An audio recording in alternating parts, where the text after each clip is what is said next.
Hello YouTube, and welcome to a special video that I was talking about in the channel update. I believe I was saying that I'm gonna do a video that shows basically what I record with, how I render, and how I do thumbnails and shit like that.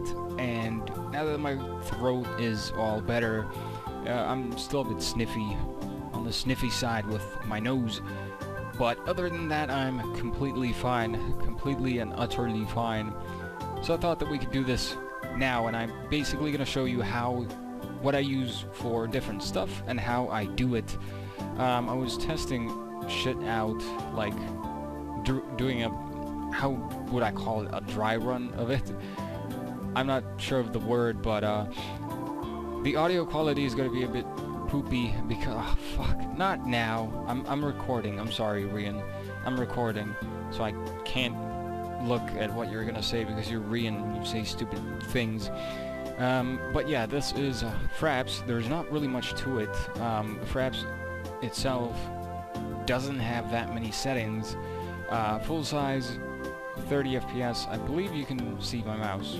Yes, of course. Loop buffer length at 30 seconds, and then of course both Windows 7 sound, which means game audio, and external input, which is, as you can probably read, my microphone.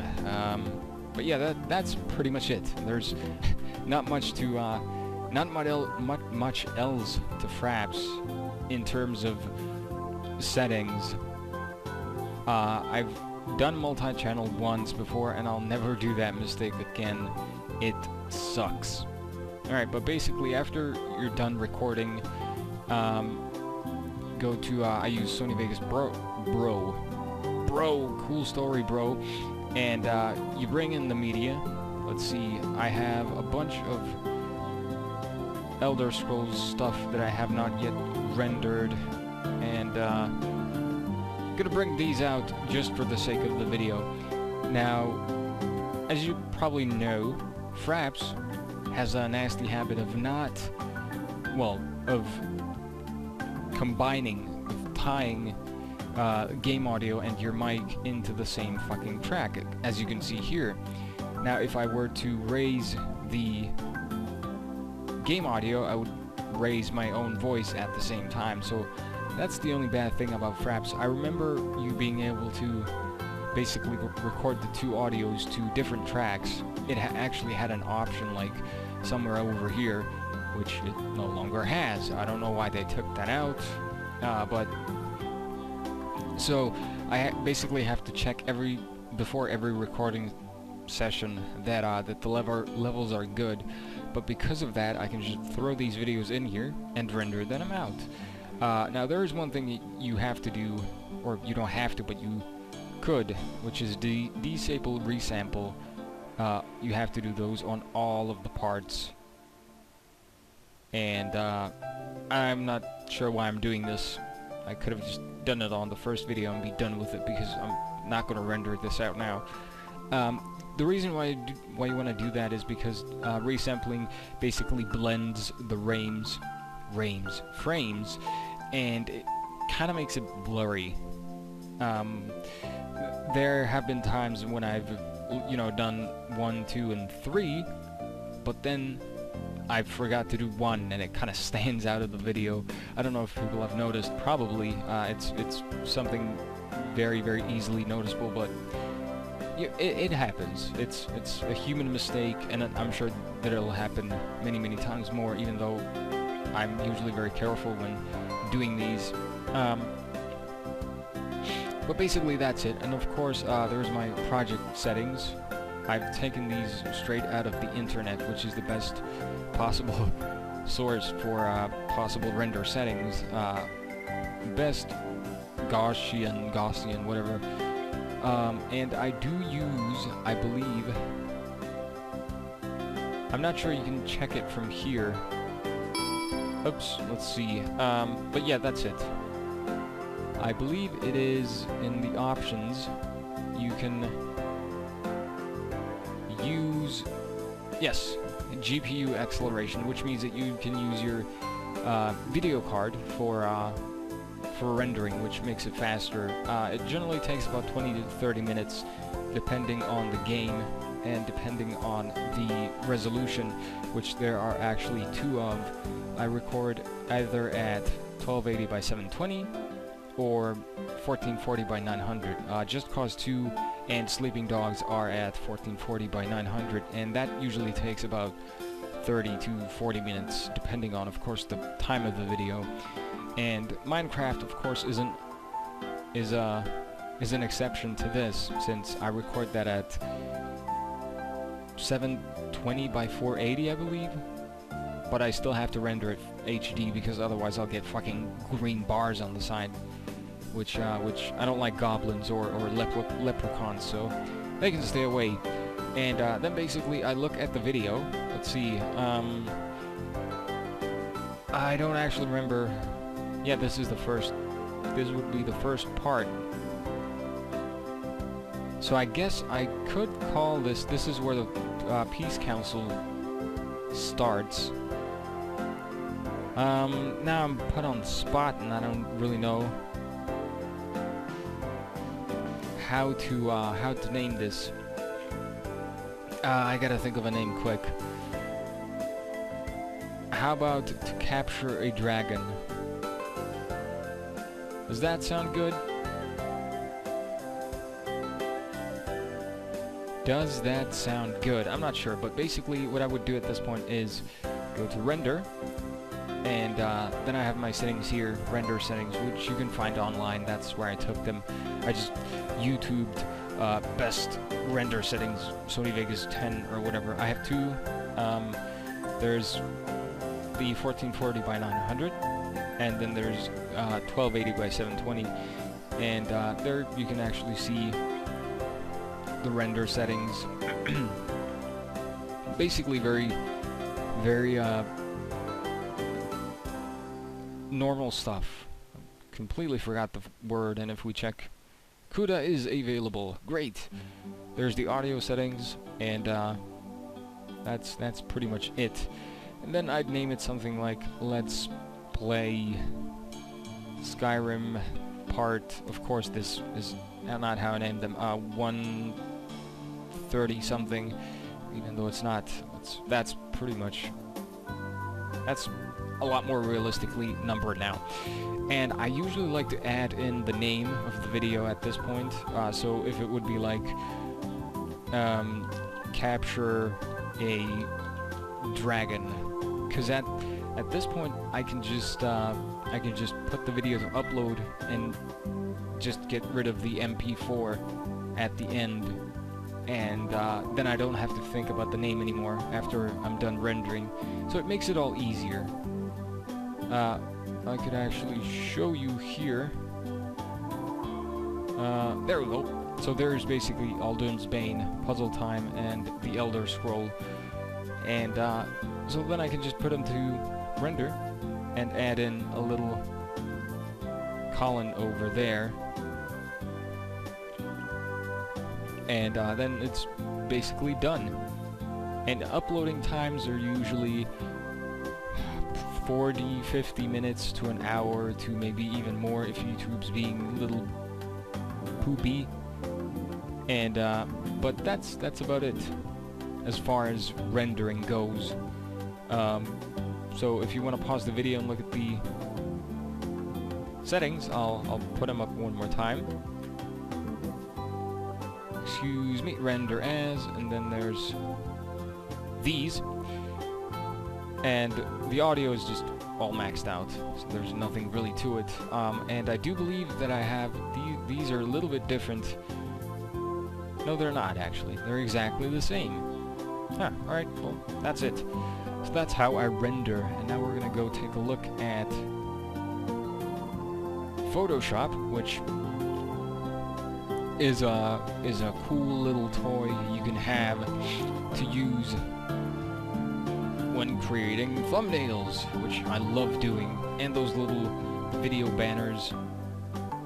So I actually got a new image for Just Cause 2. I usually like to change them every 20 parts, the thumbnails, just because of variety's sake. And I'm gonna let it actually start up. It's usually a little slow when first starting up. But here are the renders, and I'm gonna scroll down. Up, actually, we're gonna take Just Cause 2, and we're gonna go down and take you.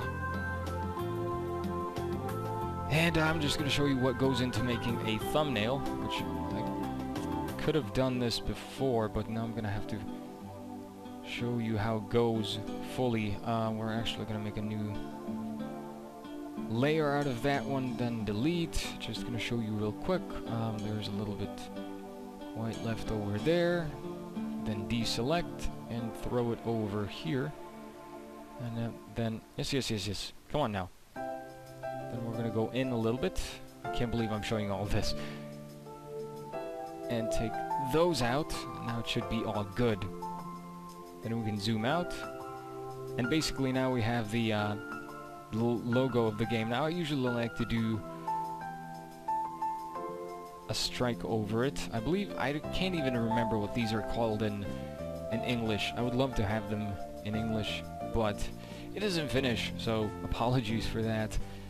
And now we're actually going to divide the two, and we're going to make a new layer again. And now we can get rid of, excuse me, this.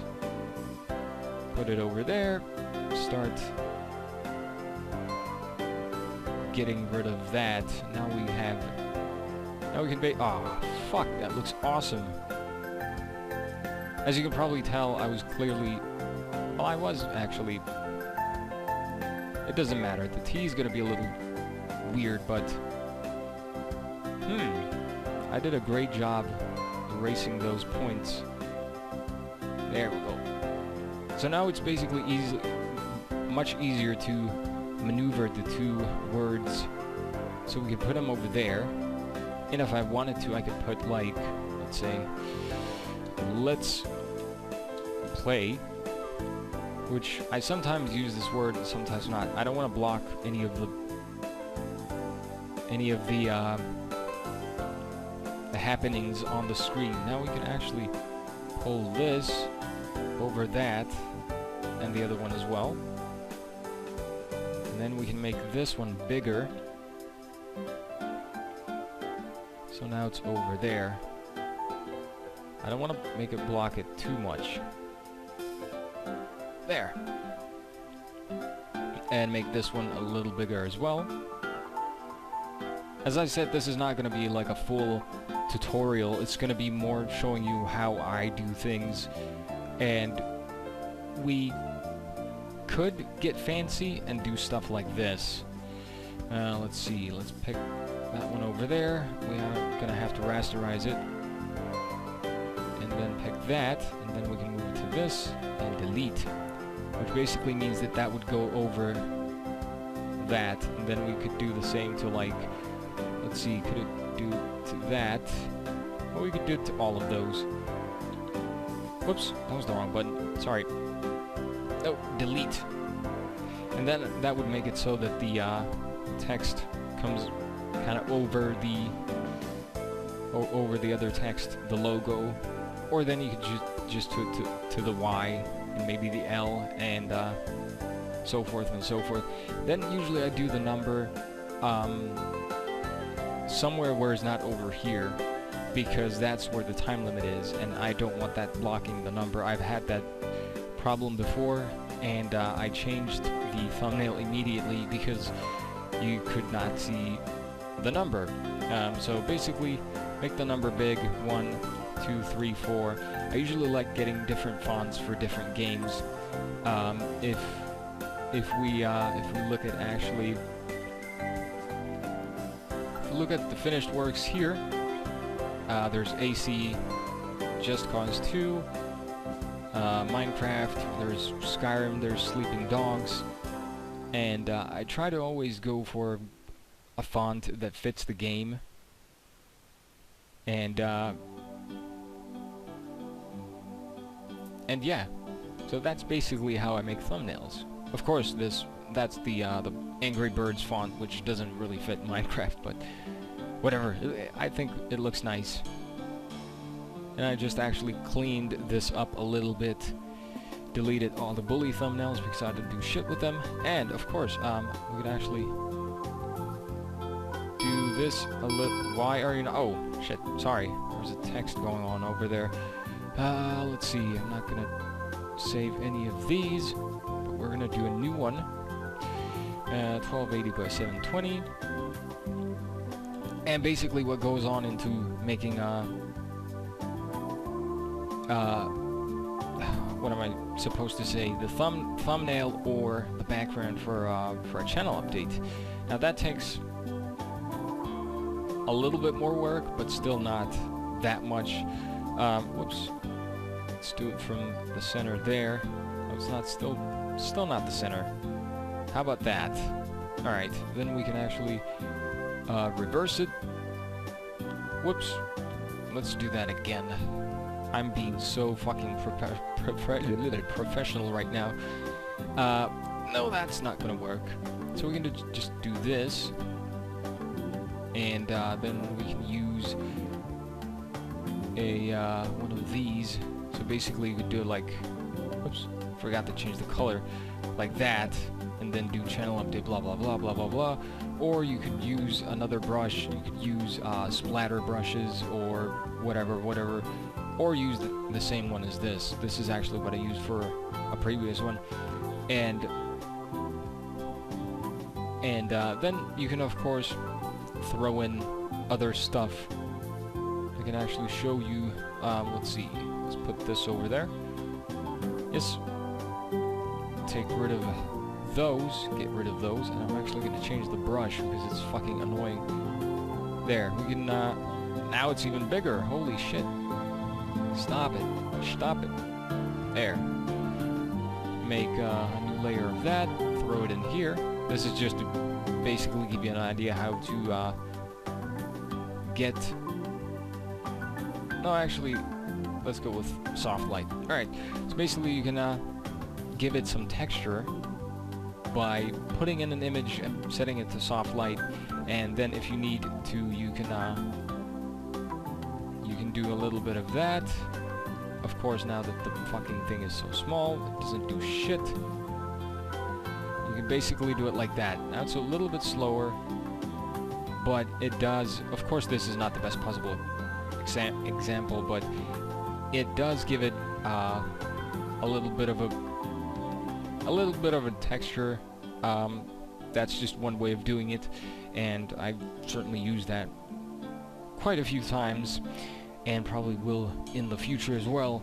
And then you can throw in brushes and whatnot. And then of course the text channel update, and then of course the best image ever, which I have to show you, which is actually me. Finished work. I do believe it's over here. Chocobo. There we are.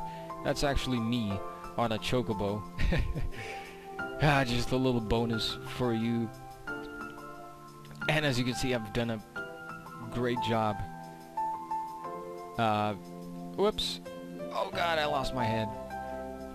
A great job of cutting that out of the original image. I just did it in 5 minutes. Just wanted to get that for the Slender video, which I need to actually do another one of those with the face cam. But that is going to be it for this time.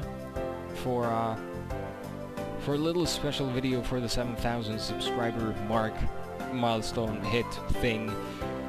So that is basically how I render, how I record. Of course, there's not much to Fraps to say. And render and do thumbnails and custom backgrounds for channel updates and shit like that. So hopefully enjoyed watching and listening to me ramble on about stuff. And I got one more special video to do, so I'll go do that now, and that will probably be up tomorrow as well. And that's it. So thanks for watching, thank you for listening, hopefully you enjoyed, and I'll see you guys next time.